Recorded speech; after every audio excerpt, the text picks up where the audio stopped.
மக்களால் நான், மக்களுக்காகவே நான், உங்களால் நான், உங்களுக்காகவே நான். தமிழ் மக்கள் என் மக்கள். இது அம்மா. நமக்கு நாமே, நமக்கு நாமே, நமக்கு நாமே, நமக்கு நாமே. இது அப்பா மகன். நன்றி நன்றி. நீங்க அப்ப நீங்க அப்ப அவங்க அப்ப மக்கள் அங்க வச்சுட்டு நீங்க 4 பேர் உட்கார்ந்துருந்தா அது எப்படி மக்கள் நல கூட்டணி? மகத்தான கூட்டணிட்டு இது என்ன இப்படி ஜெகத்தாலம்மா? நல்லா சொல்றாங்க டீட்டெயில். நல்ல பேரை வாங்க வேண்டும் பிள்ளைகளே, நாடு என்னும் தோட்டத்திலே நாளை மலரும் முல்லைகளே, நல்ல பேரை வாங்க வேண்டும் பிள்ளைகளே. ஓகே, பிரமாண்டம் பாட்டு. இந்த முதலமைச்சராக இருக்கு என்னென்ன தகுதி வேணும்? டேய், முதலமைச்சராக இருக்கு என்னென்ன தகுதி வேணும்னு தெரிஞ்சுக்கணுமா நீ? ஆமா. முதல்ல அறிவு வேணும், அப்புறம் அன்பு வேணும், அப்புறம் திறமை வேணும், ஓஹோ, அப்புறம் துணிவு வேணும், அப்புறம் மக்கள் மேல் பாசம் வேணும். என்ன, தொலைநோக்கு பார்வையோடு திட்டங்கள் தீட்டுறதுக்கு நல்ல நாலேஜ் வேணும். எந்த நாட்டுக்காரன் வந்து பேசினாலும் பல மொழிகளில் சரளமாக எழுத பேச தெரியணும். ஆமாம், உறுதியான திடமான நம்பிக்கையோடு திட்டங்கள் தீட்டணும். எப்படிப்பட்ட எதிர்ப்புகள் வந்தாலும் துணிச்சலோடு நிமிர்ந்து போராடணும். ஓஹோ, நமது நாட்டுக்கு அண்டை மாநிலங்கள்ல இருந்து ஏதாவது பிரச்சனை வந்தா நம்மளுடைய உரிமைகளை மீட்டெடுப்பதற்கு துணிச்சலா போராட தெரியணும். சுயநலமில்லாத வாழ்க்கை வேணும். மக்களால் நான், மக்களுக்காக நான் என்று தன்னையே அர்ப்பணித்துக் கொண்டு பணியாற்ற வேண்டும். ஒரு தவ வாழ்வு நடத்த வேண்டும், பொதுநலமில்லாத வாழ்வு நடத்த வேண்டும். இவ்வளவு இருந்தா தான் முதலமைச்சர் ஆக முடியும். என்ன இவ்வளவும் தெரிஞ்சாதான் முதலமைச்சர்? ஆமா, சும்மா எப்படி ஆக முடியும்? அப்ப எதுக்கு தர்மர் நான் முதலமைச்சர் ஆகும் சொல்லிட்டு இருக்காரு? ஆசைப்படுறாரு. ஆசைப்படலாம், நீங்க சொன்ன தகுதியா இருக்கான்னு பாக்கணும்ல. எனக்கு தேவையில்லாம கேட்டு வம்பளுக்கப்படாது. இது ஒருவானை சொத்துக்கு ஒரு சொற்பதம். உங்க இதுல சொன்னா ஒருவானை சொத்து குறிச்சு இத்தனை பேர் கையில் என்ன இங்கே இங்கே எல்லா இடத்துலையும் கையை காட்டுறாங்க. ஏதோ ஒரு தெரிஞ்சது பேசுறாரு. நம்ம எப்படி சொல்லுறது, அரசியல் ஆளத்தே கஷ்டம். ஏதோ ஒன்று பேசுறாரு, நாகரிகமா பேச மாட்டேன்றாரு. மக்களோட பத்தி நான் அவ்வளோதான் சொல்ல முடியும். அவரை பத்தி வேற எதுவும் சொல்றது பெருசா சொல்ற மாதிரி ஒன்றும் இல்லை. அவர் பேசுறதெல்லாம் அவ்வளோ கான்ஃபிடென்ட்டா சொல்ல முடியாதுங்க. ஏன்னா அவர் பேசுகிற ஒரு தாட்டுமே எதையும் நான் கன்சிடர் பண்ணுற மாதிரி இல்லை. ஒவ்வொரு இடத்துல ஒன்று பேசுவார். அது எதுவும் நடைமுறைக்கு வந்ததா சாத்தியமே இல்லை. பொதுமக்கள்கிட்ட பேசலும் எதுவாக இருந்தாலும் மரியாதையாக பேசணும், சைலண்டாக பேசணும். ஈன் அந்த மாதிரிலாம் பேசக்கூடாது, ரஃபாக பேசக்கூடாது. இதுதான் வராது, எங்கேயும் வராது, தெரியாது. தெரியாம போல பரவாயில்ல. நான் இன்னொரு விஷயம் என்ன, தர்மர் சொல்றாரு எனக்கு எந்த கொள்கையுமே கிடையாது, ஆனால் ஆட்சிக்கு வர்றது மட்டும் தான் கொள்கை அப்படிங்கிறாரு. அவருக்கு கொள்கைன்னு என்னன்னு தெரிஞ்சா தானடா கொள்கையை பத்தி பேச முடியும். கொள்கைனாவே என்னன்னு தெரியாது. அவர் என்ன சொல்றாரு, ஆட்சிக்கு வர்றது மட்டும்தான் என் கொள்கை அப்படிங்கிறார். அப்போ ஆட்சிக்கு வர்றது மட்டும்தான் என் கொள்கைனா அவர் மக்கள் ஓட்டு போட்டு ஆட்சியில் உட்காரணும். அதோட சரி, திட்டங்கள் போட மாட்டார், எதுவுமே மக்களுக்கு செய்ய மாட்டார். ஆட்சியில் இருப்பார், அவருக்கு என்னென்ன முடியுமோ நல்லா பொண்டாட்டு பிள்ளைகளுக்கு சேர்ப்பார், பொழுதுபோக்குவார். அப்புறம் அடுத்த எலெக்ஷன் வர்றதுக்குள்ள ஆட்சியை கலைச்சிருவார். மக்கள் ஓட்டு போடுறது ரெட்டை இலைக்கு தாண்டா. கண்டிப்பா என்ன கதறினாலும் எத்தனை பேர் போராடினாலும் தமிழக மக்களுக்காக தவ வாழ்க்கை நடத்துகிற நம்ம அம்மாவுக்கு மட்டும்தான் ஓட்டு போடுவாங்க.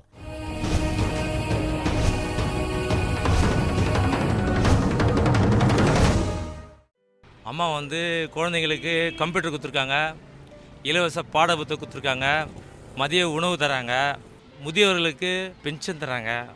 அம்மா உணவகம் வச்சு எல்லாருக்கும் 5 ரூபாயில் மதிய உணவு, 3 ரூபாயில் சப்பாத்தி தராங்க. அடுத்து முதல்வர் அம்மா தான். புரட்சி தலைவி அம்மா அவர்கள் முதலமைச்சராக வந்ததுனால இங்கே சின்ன குழந்தைங்கலேருந்து வயசானவங்க வரை நிறைய பயன்கள் அனுபவிச்சிருக்காங்க. 1வது படிக்கிற குழந்தை வரைக்கும், முதியோர் வரைக்கும் முதியோர் பென்ஷன் வாங்கியிருக்கிறாங்க. 12வது படிச்சிருக்க பசங்க லேப்டாப் வாங்கியிருக்கிறாங்க, மிக்சி, கிரைண்டர். இப்போ அம்மா யார் வீட்டு உள்ளே போனதோ எல்லார் வீட்டு உள்ளேயும் அம்மா இருக்கிறாங்க. அம்மா இல்லாத வீடே கிடையாது. அதே போல் மீண்டும் மீண்டும் எங்களுக்கு எல்லா வசதியும் வரணும்னா அம்மா மீண்டும் மீண்டும் வரணும். அம்மா வந்தால் தான் ரொம்ப நல்லது. மை லீடர் இஸ் அம்மா. இந்த மழையினால் எங்கள் ஏரியா அனைத்தும் பாதிக்கப்பட்டது. ஒவ்வொரு குடும்பத்துக்கும் முதலமைச்சர் அம்மா அவர்கள் 5000 கொடுத்து எங்களுடைய வாழ்வை கொஞ்சம் சீர்தூக்கி பார்த்தாங்க. எங்கள் ஏரியாவில் இருக்க கடையெல்லாம் இந்த மழையால் எல்லா இதுவும் நஷ்டமாயிடுச்சு. அதனால் 5000 கடன் உடனே எங்களுக்கு பேங்கில் சேங்ஷன் பண்ணி எந்தவித வட்டியும் இல்லாமல் எங்கள் வாழ்வாதாரத்தை உயர்த்துறதுக்கு அம்மா உதவி பண்ணாங்க. அம்மாவுக்கு நன்றி. அம்மா வாழ்க. ஏன்னா தர்மர் சொல்றாரு மதுக்கடையை திறந்து வச்சவங்கள மதுக்கடை மூடு எப்படி பேசலாமா அப்படிங்கிறாரு. அது யார் தான் அந்த மதுக்கடையை திறந்து வச்சது? டேய், இது 1971 திமுக தலைவர் கருணாநிதியால தான் திறந்து வைக்கப்பட்டது. அவர் தானா? அவர் தான் மதுவிலக்கை வந்து ரத்து பண்ணி புகுத்தினார். சாராய கடை கிராய கடை ஏக போகமா ஒரு தலைமுறையினரை நல்லா குடிக்க பழக்கி விட்டாச்சு. ஏன்னா மது விளக்கை பற்றி பேசுறதுக்கு தர்மருக்கு தகுதி இருக்கானே? டே, மது விளக்கை பத்தி பேசுறதுக்கு தர்மருக்கு தகுதி இருக்கா இல்லையாங்கிறத அங்க பார்.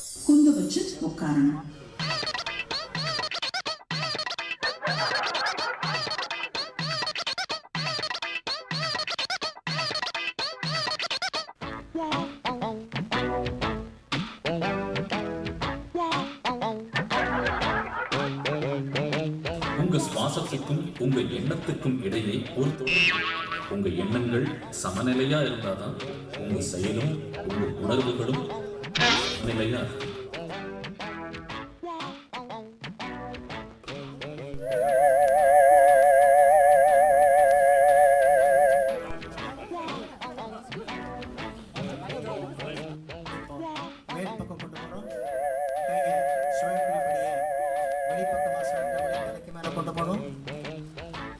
கையை விரிச்சுக்கணும்.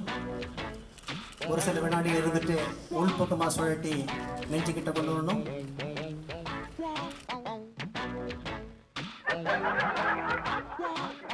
கேட்டிங்கன்னா கை நல்லா ஓரளவுக்கு ஃப்ரீனஸ் ஏற்படும். அந்த இதை நல்லா மூவ் ஆகிட்டு. ஸ்டெப் 2, மூச்சு வெளிவிடும் போது தொண்டையோட அடிப்பகுதியிலிருந்து ஒரு சப்தம் எழுப்பணும்.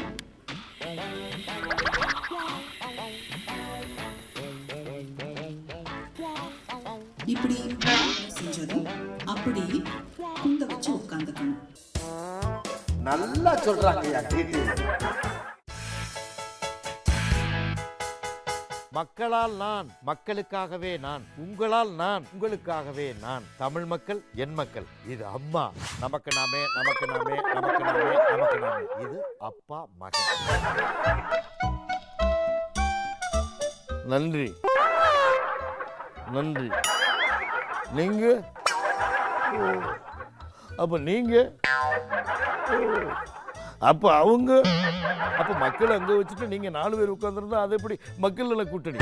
மகத்தான கூட்டணிட்டு இது என்ன இப்படி ஜெகத்தாலம்மா? நல்லா சொல்றாங்க. டீட்டெயில் என்ன இந்த 6 பேர் சேர்ந்து பெரிய மாநாடு போட்டாங்களே, அது என்ன ஆச்சு? என்ன ஆச்சு? மாநாடே பிசு பிசுத்து போச்சு. அங்க உள்ள ஊர் அந்த 6 பேர் சேர்ந்துரா மாநாடு போட்டே பாதி கூட்டம் கூட வரல.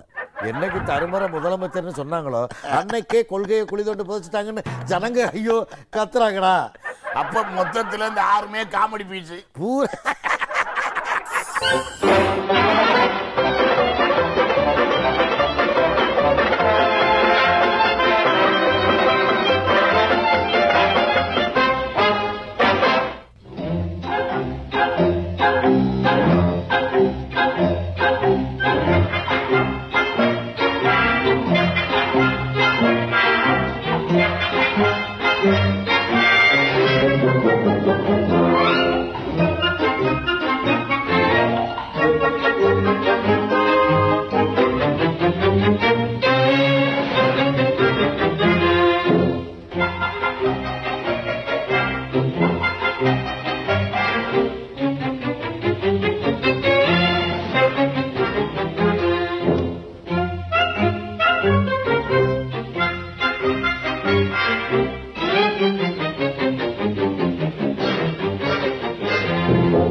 ஆனா இந்த 6 பேர் சேர்ந்து போட்ட மாநாட்டை தலைகீழா கவுத்து விட்டுட்டாங்க. யாரு? எங்க அனைத்து இந்திய அண்ணா திராவிட முன்னேற்ற கழகம் போட்டாங்களே இப்ப அம்மா தலைமையில கூட்டம், விருத்தாசலத்திலையும் தருமபுரியிலையும். அதுல 3ல் 1 அவங்க 6 பேருக்கு வரலடா. எங்க பார்த்தாலும் கடல் அழகு மாதிரி கூட்டம்டா. ஐயோ தலையா அலையான்னு கண்டே பிடிக்க முடியலடா. அப்படி ஒரு ஜனங்கள் பாரு வந்து உட்கார்ந்து அம்மாவை பாக்குறதுக்காக கரகோஷம் எழுப்பி அந்த கண்கொள்ளா காட்சியை நான் எப்படிடா சொல்லுவேன்? இதுல இருந்தே தெரியல ரெட்டையில தான் ஜெயிக்க போகுதுன்னு.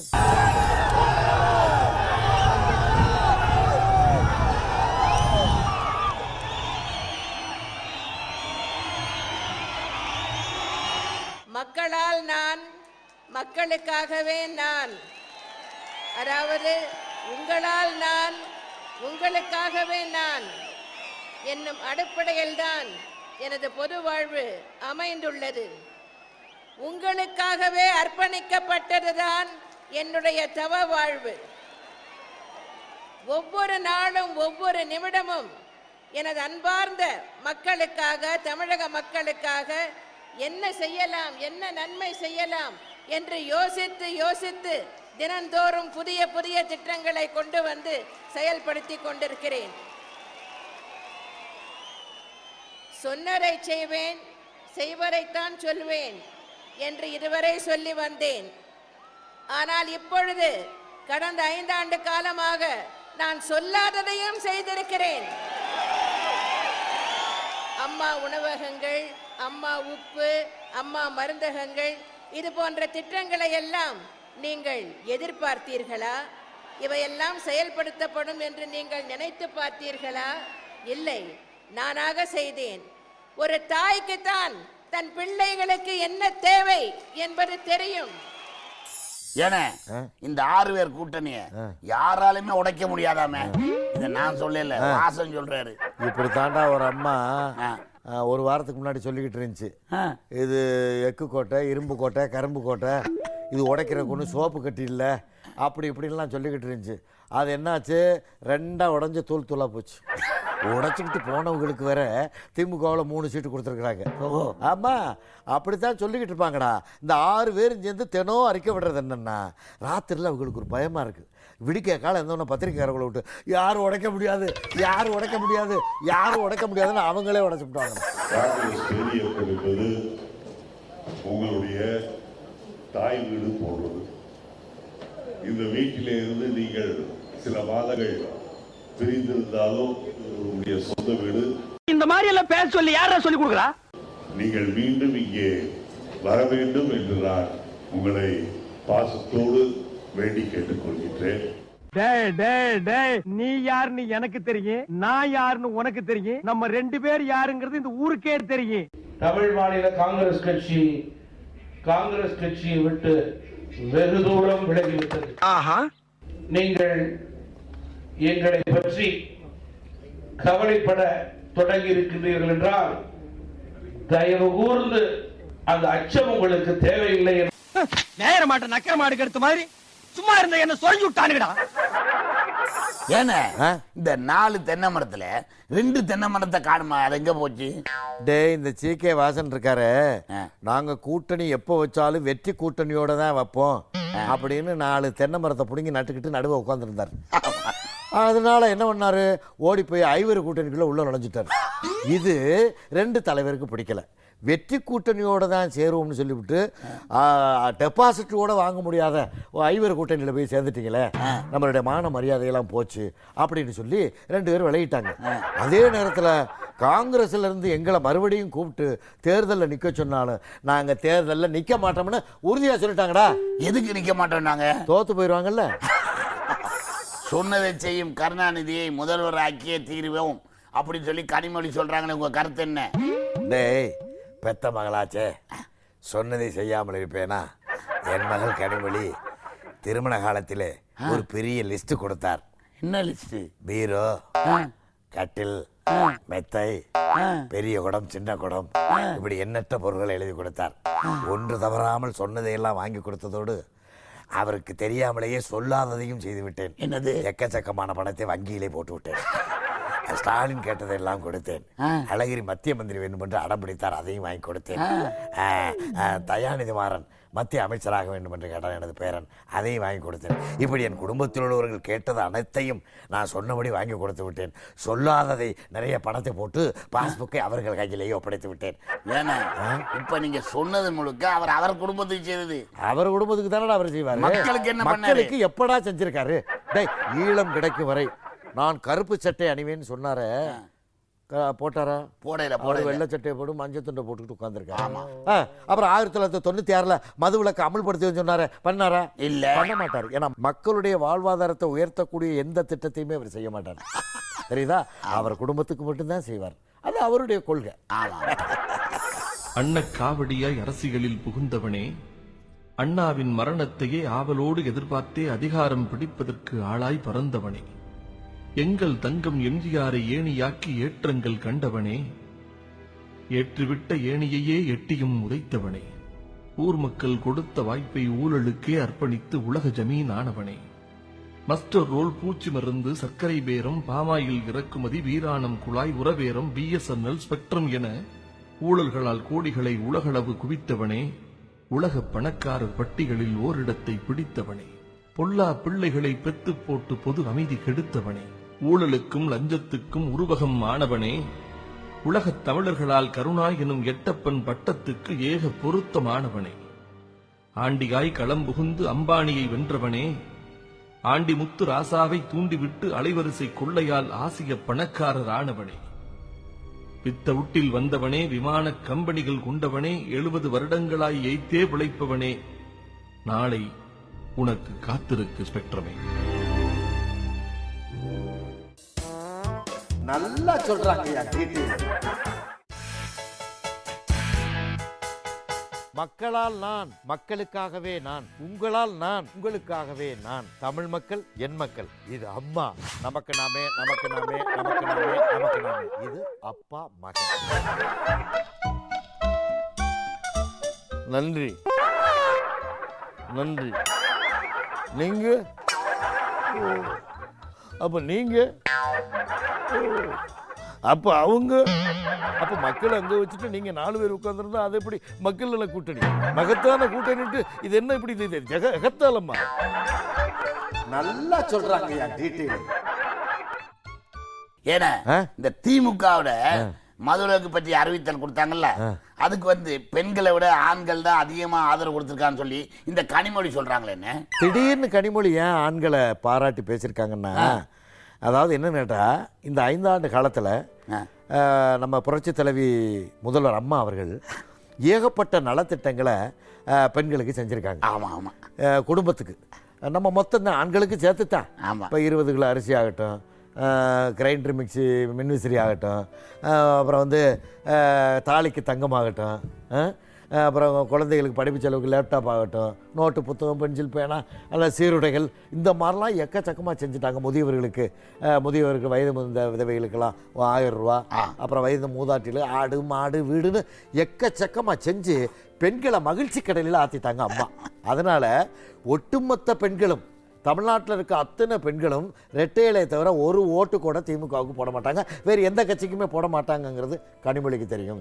அதனால 1-2 ஆண்கள் பாராட்டினோம்னா மனமாறி திமுகவுக்கு ஓட்டு போட மாட்டாங்களா அப்படின்னு பார்த்தா, ஆண்களுக்கும் அதை விட மேலாக ஒருபடி போய் ஏகப்பட்ட வசதிகள் அம்மா செஞ்சுருக்காங்க.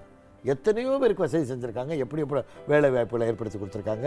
விவசாயத்துக்கு ஏகப்பட்ட நன்மைகள் பண்ணியிருக்காங்க. மாற்று விவசாய பணிகள் பண்ணியிருக்காங்க. நெசவாளர்களுக்கு பண்ணியிருக்காங்க. வேலை வாய்ப்பு முகாம்களை ஏற்படுத்தி ஏகப்பட்ட இளைஞர்களுக்கு வேலை கொடுத்துருக்காங்க.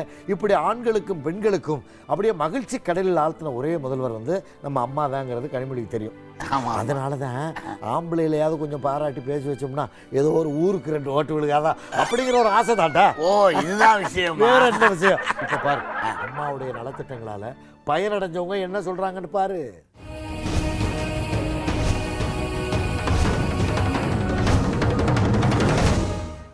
எந்த பிரச்சனையும் இல்லை, வியாபாரம் பண்ணி வரோம். அப்படி சட்டம் ஒழுங்கு நல்லபடியாக நடக்குது. தெரு விளக்குலாம் நல்லா எரியுது, தண்ணி நல்லா வருது, எந்த ஒரு பிரச்சனையும் கிடையாது.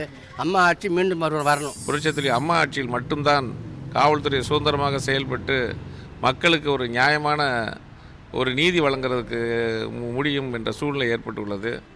ஆகவே மக்கள் புரட்சித்துறை அம்மா சட்டம் ஒழுங்கு காப்பாற்ற வேண்டுமானால் அம்மா தான் திரும்பவும் முதல்வராக அமைய வேண்டும் என்று மக்களும் கருதுகின்றனர். காவல்துறை ஆளுநர்கள், காவல்துறை சேர்ந்தவர்களும் விரும்புகிறார்கள். நம்ம அம்மா வந்ததுலேருந்து எங்கள் ஏரியாவுக்கு ரோடு போட்டு லைட்டு போட்டு இன்னைக்கு எங்கள் ஏரியா நல்லா இருக்கிறதுக்கு காரணமாக எங்கள் அம்மா. அன்னிலேருந்து எங்களுக்கு எந்த ஒரு குறையும் கிடையாது.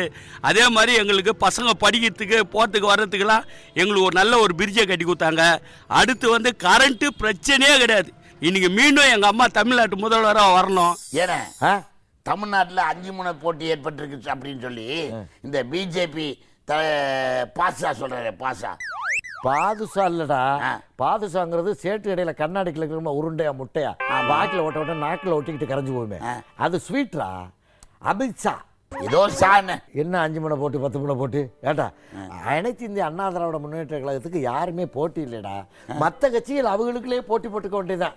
ஒட்டுமொத்த தமிழ் மக்களும் அம்மாவுக்கு தான் ஓட்டு போடுவேன்னு ஒத்த காலில் நிற்கிறாங்க, ரெட்டை இலைக்கு தான் போடுவாங்க. இதை புரிஞ்சுக்க வேண்டாமா? சரி, அமித்ஷா இவ்வளோ பேசுகிறாரு, வந்தார்ல, இந்த விருத்தாசலம் கூட்டத்தையும் தருமபுரி கூட்டத்தையும் 4 பேரை கூப்பிட்டு விசாரிக்க வேண்டாமா? அந்த கூட்டத்தை பார்த்த பின்னாடி நீங்கள் ஓட்டு கேட்கலாமா? சரி, தமிழ்நாட்டில் ஓட்டு கேட்கறதுக்கு பிஜேபிக்கு என்ன அருகதை இருக்கு? இந்த பொன்ராமன் பேச்சையும் இந்த தமிழிசை பேச்சையும் இவர் கேட்டுக்கிட்டு என்னத்தையும் அறிக்கை விட்டு போறாரு. என்ன அறிக்கை விட்டாரு என்றா? காவிரி நடுவர் மன்ற இறுதி தீர்ப்பை மத்திய அரசுல வெளியிடுறதுக்கு ஏதாவது மத்திய அரசு நடவடிக்கை எடுத்தாங்களா? இல்ல. கேட்டா அந்த மாநிலம் வேற இந்த மாநிலம் வேற, 2 மாநிலத்துக்குள்ள பிரச்சனை அப்படின்னு அப்படியே தாமரையில தண்ணி மாதிரி வலிக்கிறீங்க. சரி, அதுதான் இல்ல, அம்மா வந்து நீதிமன்றத்துக்கு போய் போராடி வாதாடி அப்படி உச்ச நீதிமன்றம் என்று தீர்ப்பு வாங்கிட்டு வந்து மத்திய அரசுல வெளியிட வச்சாங்க காவிரி நடுவர் மன்ற இறுதி தீர்ப்பை. சரி, அதற்கு காவிரி மேலாண்மை வாரியம்னு ஒன்று அமைக்கணுமே, தண்ணியை முறைப்படுத்தி தமிழ்நாட்டுக்கு வேண்டிய தண்ணீரை பெற்றுத்தரக்கூடிய காவிரி மேலாண்மை வாரியம் அமைக்கிறதுக்கு ஏதாவது துரும்பையாவது கிள்ளி போட்டீங்களா? ஒண்ணுமே தமிழ்நாட்டுக்கு செய்யாம அதை அப்படி ரோட்ல வந்து ஏதாவது மேடை இருந்தா ஏறிக்கிட்டு பேசிட்டு போயிடுறதா? உங்களுக்கெல்லாம் கொஞ்சமாக டாய் பார்த்துக்கு அப்புறம் சொல்லிவிட்டேன். ஏன் மேலே கோபுரம் எதுவுமே செய்யாம எப்படி ஓட்டு போட முடியும்? அவங்க கேட்டேன், நான் கூட கேட்டேன். இது இன்னொன்னு கேட்கிறேன். என்ன மீனவர் பிரச்சனையை நம்ம சொல்றோம்ல, தமிழ்நாட்டு மீனவர்களை இளைஞரானமா மீனை பிடிச்சிக்கிறது, வலையா அறுக்கிறான், அடிக்கிறான், சொல்றான், வெட்டுறான்.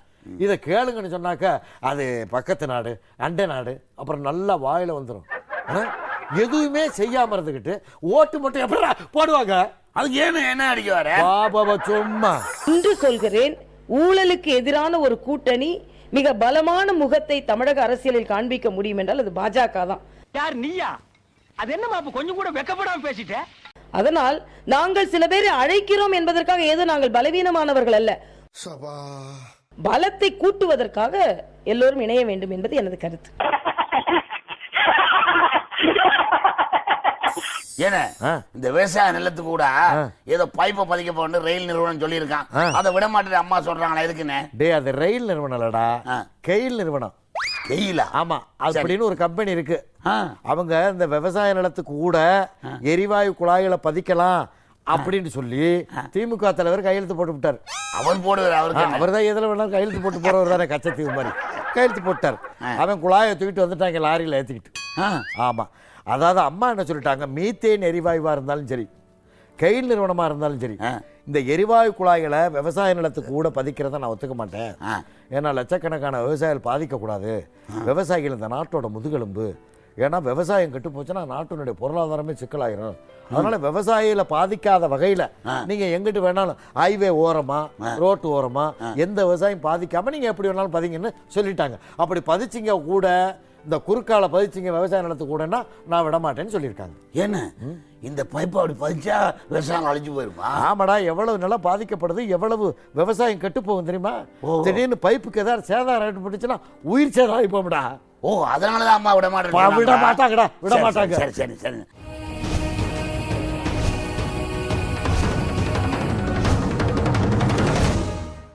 அம்மா ஆட்சியில் விவசாயத்துக்கு உண்டான கருவிகளுக்கு உண்டான அனைத்து பொருளும் இலவசமாக கொடுக்குறாங்க. ட்ரிப்புக்கு உடனுக்குள்ள மானியம் போட்டு கொடுக்குறாங்க. விதைகளுக்கு அனைத்தும் கொடுக்குறாங்க. சொசைட்டியில் போய் லோன் கேட்ட உடனுக்குள்ள செஞ்சு கொடுக்குறாங்க. தேட்டர் லோன் வேணும்னாலும் விவசாயிகளுக்கு உடனுக்குள்ள கொடுக்குறாங்க. எங்கள் ஓட்டு மீண்டும் அம்மாவுக்கு முதல்வர் ஆவாங்க. அவங்க எங்களோட விவசாயிகள் ஓட்டு போகிறோம், அது அம்மாவுக்கு தான். அம்மா ஆட்சியில் வந்து அம்மா நிறைய நல்ல திட்டங்களை நிறையா பண்ணிக்கிறாங்க. நடுத்தர மக்களுக்கு, ஏழை மக்களுக்கு நிறைய பண்ணாங்க. குறிப்பாக சொல்லணும்னா ஏழை விவசாயிகளுக்கு சில அவங்களுக்கு வந்து ஆடு மாடு கொடுத்தாங்க. விவசாயிக்கு பார்த்திங்கன்னா விவசாய கருவிகள் எல்லாமே கொடுத்தாங்க. அப்புறம் வீடு இல்லாதவங்களுக்கு வந்து பசுமை வீட்டை வந்து கொடுத்துக்கிறாங்க. இடம் இல்லாதவங்களுக்கு வந்து இலவசமாக இலவச பட்டா வாங்கி வழங்கினாங்க. பள்ளி குழந்தைகளுக்கு வந்து லேப்டாப்பு இந்த மாதிரி எல்லாம் கொடுத்து, ஏழை வீட்லேயும் வந்து கம்ப்யூட்டர் இந்த மாதிரி எல்லாம் வரணும்னு சொல்லி கொடுத்தாங்க. இந்த மாதிரி அம்மாவுடைய திட்டங்களை, நல திட்டங்களை வந்து மேலும் மேலும் அடிக்கிட்டே போகல. இவ்வளவுதான் சொல்லவே முடியாது. அடுத்தவங்க அம்மா தான் ஆட்சிக்கு வருவாங்க, வரணும் உறுதியா. ஏன்னா இந்த மக்கள் நல கூட்டணிக்கு ஆதரவு தர முடியாதுன்னு சொல்லி டெல்லி முதலமைச்சர் இந்த கேசரிவால் சொல்லியிருக்கிறான். கெஜ்ரிவால்ரா, கேசரி அல்வா ஸ்வீட்லாம் சொல்லிட்டு இருக்காது. கெஜ்ரிவால் கே என்பதால கேசரி. டேய், இது என்னன்னு கேட்டாங்கன்னா இந்த நால்வரணியில அவங்களா சொல்லிட்டாங்க கெஜ்ரிவால் எங்களுக்கு ஆதரவு தர்றாரு அப்படின்னு சொல்லிட்டாங்க. ஏன்னா அந்த விஜயகாந்த் ஏற்கனவே போய் டெல்லியில 11 இடத்துல நின்று டெபாசிட் கூட கிடைக்காம ரொம்ப கேவலப்பட்டு திரும்பி வந்தார். அதனால அவர் இவரை பத்தி விசாரிச்சிருக்காரு. அது மட்டும் இல்லாமல் இந்த 4 கூட்டணி 5 கூட்டணியை அன்றாட நிகழ்வுகளை எல்லாம் கேட்டு கேட்டு தெரிஞ்சு தொலைக்காட்சியில் இவர் பார்த்துருக்காரு. அடிக்கடி பார்த்ததில் அவரே அரண்டு போயிருக்காரு அப்படின்னு அடிக்கடி மிரட்டினதுனால நம்மளும் ஒரு வேளை போனோம்னா நாக்குகளை மடிச்சுக்கிட்டு குத்துவாங்களோ அப்படின்னு கூட நினச்சிருக்கலாம். அல்லது இவங்க வந்து ஜெயிக்க மாட்டாங்கன்னு யாராவது சொல்லியிருக்கலாம். டெபாசிட் கூட வாங்க தகுதி இல்லைங்கிறத தமிழ்நாட்டு மக்கள் மூலமாக தெரிஞ்சுக்கிட்டு இருப்பாரு. அதனால இந்த பக்கம் வந்துடாதீங்க, டெல்லி பக்கம் எங்கள் ஆதரவு கிடையாதுன்னு திட்டவட்டமாக சொல்லிட்டார். ஏன்னா இன்னைக்கு என்னென்ன ஆச்சு? என்னடா டீட்டல் இவ்வளவு விவரமா அறுத்து சொல்லியிருக்கீங்க. இன்னும் போக போக பாடுறா நல்லா சொல்றாங்கய்யா டீட்டெயிலு. நிகழ்ச்சியின் மூலமாக புது புது தகவலோடு உங்களை சந்திக்கிறேன். காண தவறாதீர்கள். நன்றி, வணக்கம்.